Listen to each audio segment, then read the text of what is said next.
Erkin Asiya radiosunun xabarida tanglik sanatkar Abdurahim Heyitning delosi Türkiye bilan Xitoy o'rtasidagi bir maydon diplomatiya jiddiyligi pilti bo'lgandan keyin Xitoy hukumatı yana o'zining tashviqot mashinalarini ishga solib, xalqaroning ko'zini bo'yashga urinmoqda. 14 fevral Tangriteg'ida Qashqar universitetining professori Gulnar Obulning nomida bir parcha bayonot e'lon qilingan. Mazkur bayonotda Gulnar Obul intayin qattiq so'z iboralarni ishiltib, Uyg'ur ziyolilarini bilim egilari va diniy sohadagi zotlarning o'tgan asrning 90-yillardan buyon Uyg'ur rayonida atalmış bo'lgunchilik, diniy asabiylik va terrorlik ideyalarining tarqalishiga sababchi bo'lganligini ayiblagan. Bayonotda mundaq deyilgan: Ba'zilar o'zlarining o'rni va salohiyatidan foydalanib, ma'rif, madaniyat va san'at sohasida partiya ham davlatning qo'lini qo'laydigan zaharlik ishlar bilan yoshirincha shug'ullanib keldi. Ular Şinjanni vatanimiz Jungoning qo'ynidan ayirib chiqib, atalmış mustaqillik tushi va davlat qurish tushining xam xiyollarga mastona bo'ldi. Mazkur bayonotda yana diniy sohadagi zotlar va diniy bilim egilari hujum xarakterlik iboralar bilan ayiblanib, ularning Uyg'ur avtonom rayonidagi jimi asabiy ideya va asabiy harakatlarning qo'zg'atquchisi ekanligi o'ttirg'i qo'yilgan. Tangirtog' to'ri yana Uyg'ur avtonom rayonlik millatlar televiziya komitetining muavin mufattishi İbrahim İshaqning nomida yana bir parcha bayonot e'lon qilgan. Uningda 3 xil kuch va 2 izm, ya'ni panturkizm va islomizmga qaqshatqich zarba berib, milliy televiziya sohasining bo'lgunchilik ideyasidan xoli bo'lishini saqlaydiganligi haqida va'da berilgan.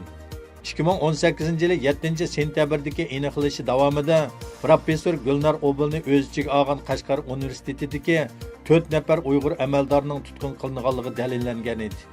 Halbuki bu xabar xalqaroga oshkoralanib, oradan yarim yildek vaqt o'tganda Xitoy doiralarining professor Gulnar Obulni Uyg'ur avtonom rayonlik dehqonchilik mashinalari idorasining muavin idora boshlig'i vazifasi bilan o'tirg'i chiqishi va uning nomidan bayonot e'lon qilishi kuzatuvchilarning diqqatini qo'zg'amoqda.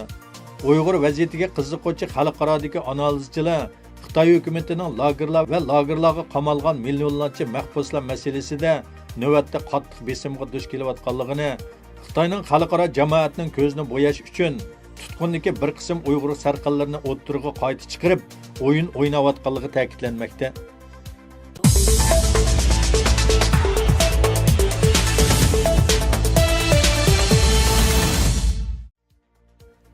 Sanatkar Abdurahim Heyitning Xitoy turmusida shahid qilinganlik xabari tarqalgandan keyin Türkiye Tashqi ishlar ministrligi Xitoyning millionlarcha Uyg'urlarni lagerlarga qamaganligini ayblab bayonot e'lon qilgan edi.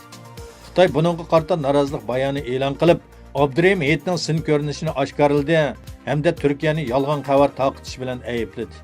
Bu voqea muhojiratdagi Uyg'urlarning Finlandiyadagi Qalmurat Uyg'ur tashabbus qilgan Mammu Uyg'ur faoliyati orqali xalqaroning diqqatini yana bir qatim Uyg'ur diyoridagi lagerlar masalasiga markazlashtirdi.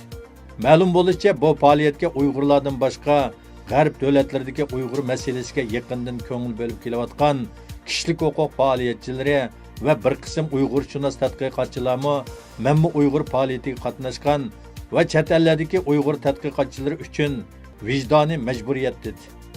Hamda Twitterga yozma yo'llab Xitoyda izdiraksiz g'oyib bo'lgan Uyg'ur sarqinlarining inson qalibidan chiqqan muomalaga uchrashiga nima sabab bo'ldi degan savollarni qo'ygan.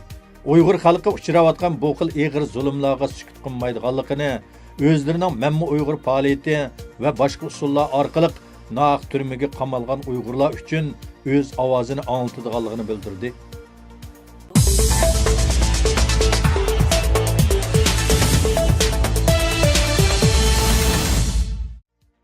Uyg'ur agentligi xabarida Iroq ulamolar birligi Xitoy kommunistning Sharq Turkistonda Uyg'ur va boshqa musulmonlarga yurgizayotgan zulmlarga qarata 14 fevral bayonot e'lon qilib mundaq degan: Xitoy kommunistlarining Uyg'ur musulmonlarini o'z madaniyati va islomni urf-odatlaridan yiroqlashtirish, shundaqla ularni o'z aqidasi va madaniyatiga yot sharkat va odatlarni qilishga majburlash uchun yurgizayotgan bostirishlari yillardan beri davomlashmoqda.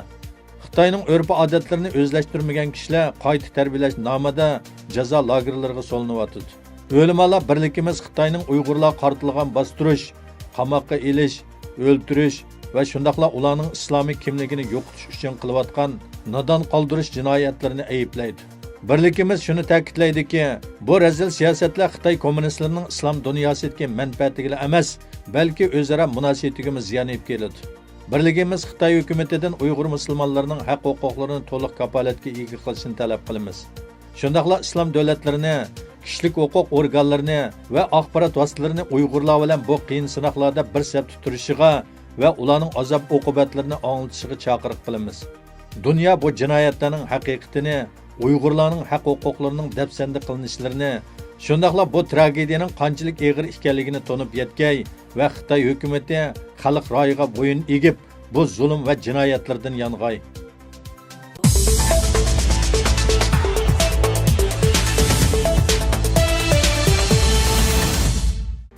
14 fevral Misr parlamenti mutlaq ko'p sondagi bilet tashlag'uvchilarning qo'shilishi bilan 2014 yildagi asos qonunga tuzitish kirgizish taklifi ma'qullanib, navbatda yo'lga qo'yilayotgan asosiy qonunga tuzitish kirgizilib, hozirgi prezidenti Abdul Fattah Sisining yana bir qatim nomzod saylamiga qatnashishi, shuning bilan 2034 yilgacha prezidentlik vazifasi o'rinda o'ltirdiganligi ta'kidlangan. Misr xalq parlamentining boshlig'i Ali Abdullahning bildirishicha, jami 485 nafar parlament a'zolari eng chong partiya guruhi bo'lgan Misrni qo'llash ittifoqining o'ttirg'i qo'ygan asosiy qonunga tuzitish kirgizish loyihasini 3 dan 2 qism kishilarning qo'llab bilet tashlashi bilan ma'qullagan. Lekin parlament boshlig'i Abdullah saylamni rad qiluvchilarning sonini e'lon qilmagan. Misr parlamenti 568 kishidan tarkib topgan bo'lib, buning sirtida yana prezident alohida tayinlagan 28 parlament a'zosini o'z ichiga oladi.